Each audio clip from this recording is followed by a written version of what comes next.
Okay, here we are doing our dolly shot, and we're approaching that mighty constellation, Norma. You can see all these bright jewelry stars and these magical stories of culture that are told. And Norma has got the wonderful story that she was telling me about reading. Norma, what were you saying? I was telling you about our picture cross. This is what a picture cross looks like. And the pictures, some of them, the actual ones are about 13 feet high. They have a lot of pictures in them, and that the reason for that is because people couldn't read. The picture crosses were from about 600 AD to about 900 AD. And we had a young boy that came in. He was in second grade.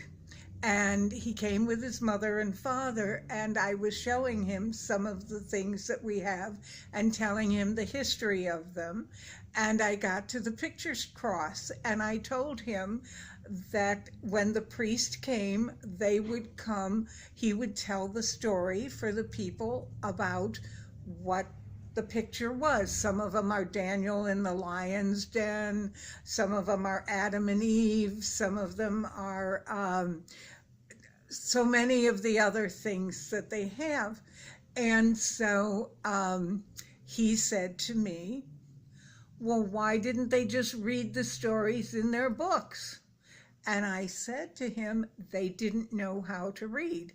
Well, why didn't they get sent to school? They should have been in school. And I said, there were no schools back then. Well, my mommy and daddy read my stories to me. Why didn't mommy and daddy read to them? And I said, because mommy and daddy couldn't read either.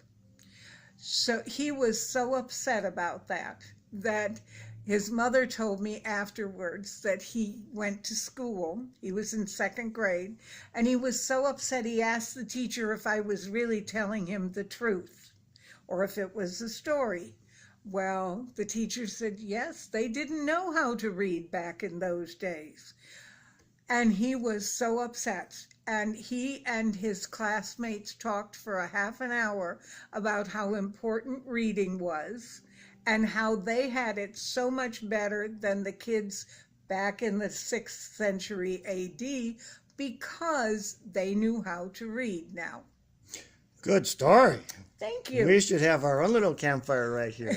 I got to ask you, Norma. So the pictures, were they generally always carved, or how were they created? They were usually with wood or with stone, and it was carved into the wood or carved into the stone.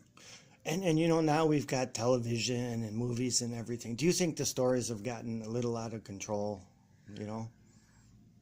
I think that with the television and with that, we make up stories. I think it's very, very important that we learn what people in history did, and especially our own history. What my parents did, that my grandparents did. I want to pass those stories on. I want them to be a part of our part of our lives, and that's important. My grandmother, for example, was 11 years old when she came to the United States by herself. She had a sister and a brother-in-law that lived in Minnesota, and they sent her a ticket so that she could come and help the sister with the babies.